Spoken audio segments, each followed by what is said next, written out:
Hi friends and welcome to Pathik Lockdown video series part 2. My name is Sameer Surve and welcome to episode number 5. In case you have missed the previous episodes, you can click on the top left card button and you will get a link for the previous episodes and you can view them there. Of course, there is a playlist also. If you can figure it out, you can view it from there as well. If you have still not subscribed for the channel, please click on the like button and subscribe for the channel. And if you also don't forget to click on the bell icon so that you get a notification every time we release a new video. And if you like the videos, please share them with your friends and with your folks.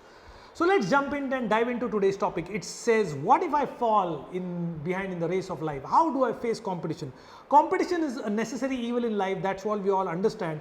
And it's taking a heavy toll on us today, basically in today's day and age during the lockdown period, when we are all anxious about how we are going to revive our careers, can we earn money, what's the future looking like, and so on and so forth. So if I ask you, my dear friends, who was the first person to put his foot on, set his foot on moon, you will say Neil Armstrong. Who was the second one? Maybe you don't know, at least I don't know. Who were the first people to climb Mount Everest? And the answer would be Edmund Hillary and Tenzing Norgay. Who were the second ones? Again, I don't know. Well, who was the first person to score more than 10,000 runs in international cricket? And it is, of course, our own dear Sunil Gavaskar. Who was the second person? Again, I don't know. So what I'm trying to tell you, my dear friends, it is very important to stay ahead in the competition. It's very important to be the first in anything in life, and that is what is told to us right from the time when we are born. We start competing right from the time when we are born, and this whole competition process starts with comparison. This concept has been reinforced by Jack Trout and Ulrich in their books Focus.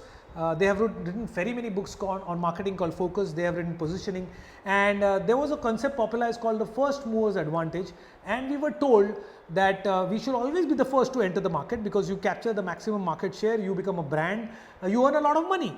So again, it has been reinforced that you should be the first in everything, and that's what we do right from the time when we are born. We try to compete with our siblings, we try to compete with or we are expected to compete with our fellow students in schools and colleges, with our friends.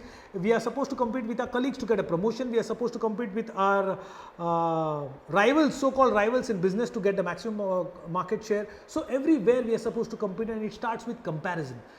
But my dear friends, this competition has a heavy price to pay.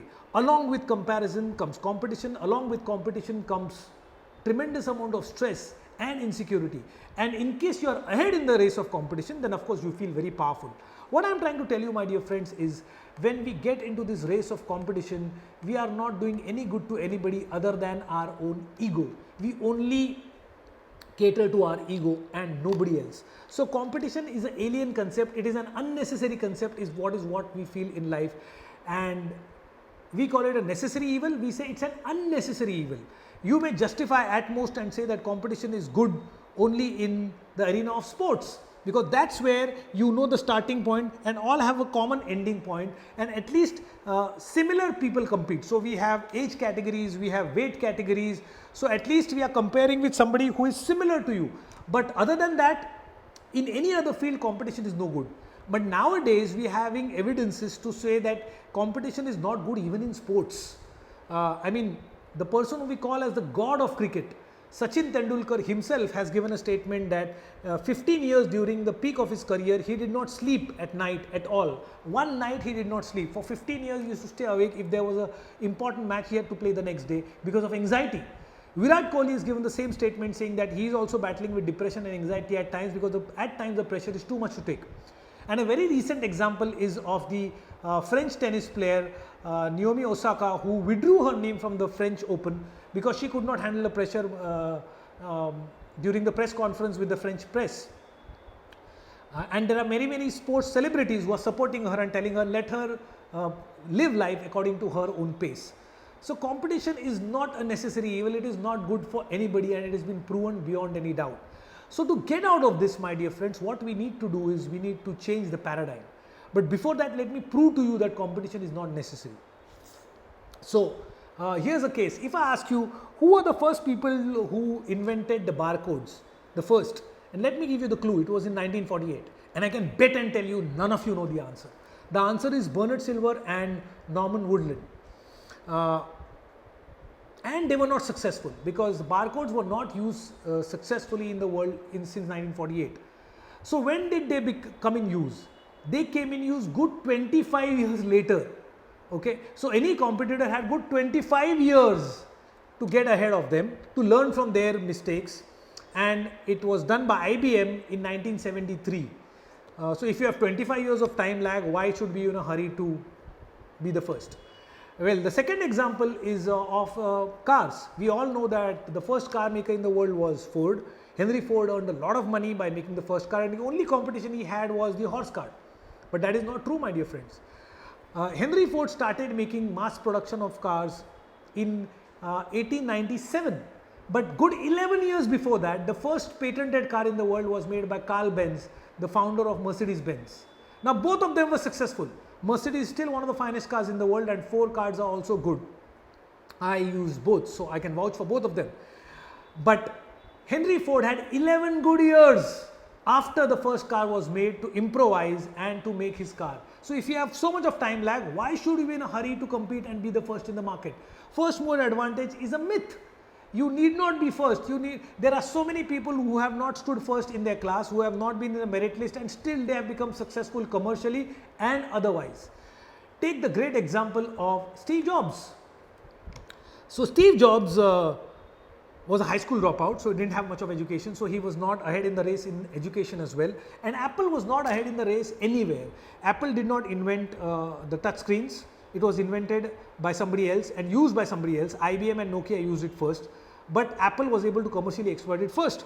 The first wireless charger was introduced by Samsung. Apple came in later. The first MP3 player was introduced in the market by Dell, but iPod, which is nothing but an MP3 player, was introduced by Apple a little later.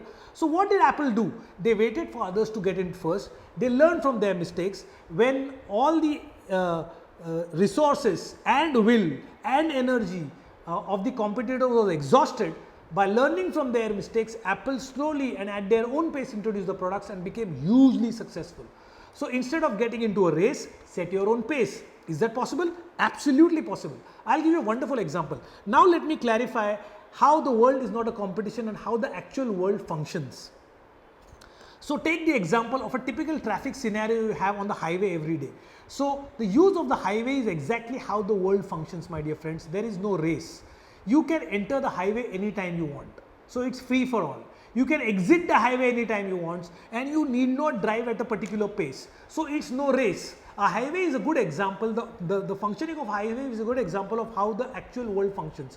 You can enter anytime, you can exit anytime, you can drive at any pace, and the best part is anybody has got a freedom to enter the highway. The highway can be used by a bicycle rider, it can be used by a bike owner, it can be used by an auto driver, it can be used by a Mercedes owner, it can be used by an Audi owner, it can be used by a bus driver. Anybody has the freedom to use the highway. Similarly, anybody in the world can live their life according to their own pace. They need not speed up, they need not hurry. You can enter, exit anytime, and in the highway everybody can coexist. Everybody could be peaceful, and if you don't panic, even at the time of a traffic jam, if you allow somebody else to go first, you are delayed by a few seconds, but you get a smile from the opposite person and you can coexist peacefully and happily. That is how the world functions. So instead of getting into a rat race, decide what is the purpose of your life. Decide what is your destination, because everybody has a different destination. How can you compare yourself with your neighbor?